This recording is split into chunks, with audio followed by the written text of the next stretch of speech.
am absolutely convinced that this nation is finally headed in the right direction. Our economy is growing again. We are adding jobs again. America's moving forward again. President Obama wants $50 billion to create jobs for construction of roads, railways, and runways. Already, billions have been committed in new initiatives such as Social Innovation Fund, economic stimulus, and broadband. And hundreds of millions are going to border security. Yet, security and jobs for whom? Construction jobs mostly employ men. The new funding initiatives have principally benefited institutions and government, and border security seems to be for U.S. transnationals operating maquilas and those seeking to profit from the violence and poverty in Ciudad Juárez and Mexico. But what about security and jobs for women workers on the U.S. Mexico border?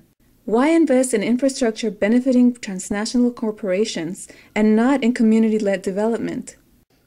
For nearly 2 decades, first with NAFTA and now with the war on drugs, border women have seen their livelihoods, communities, and futures written off as unfortunate but necessary casualties by the companies they made rich, left to live and die amidst the underdevelopment of the border. Yet, women have refused to accept this fate.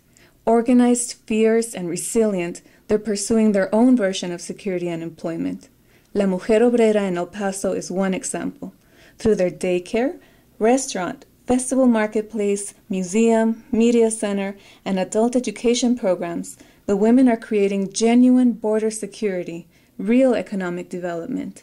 And they have extensive plans for additional development, including schools, housing, and health programs.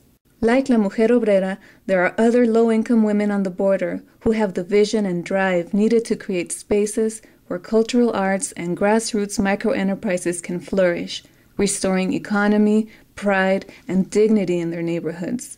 Their efforts are the stuff that economists, feminists, and reformers tout as vital to build sustainable national security and development. Yet today, the women find themselves fighting their hardest battle yet: sustainability in the weakest U.S. economy in decades, and a future being designed without them. Local and national media have focused on border violence and security issues, but have missed the solutions that border women are ready to implement. Public-private initiatives need to prioritize border women's efforts to restore their communities from the damaging effects of international trade policies. As Gloria Steinem said when she visited La Mujer Obrera, there is no safe space for women. We have to create that space. We have to build that community. The conditions of women on the border are urgent, and women on the border are demanding justice and equity now. For more information, contact La Mujer Obrera. Unidos en la lucha.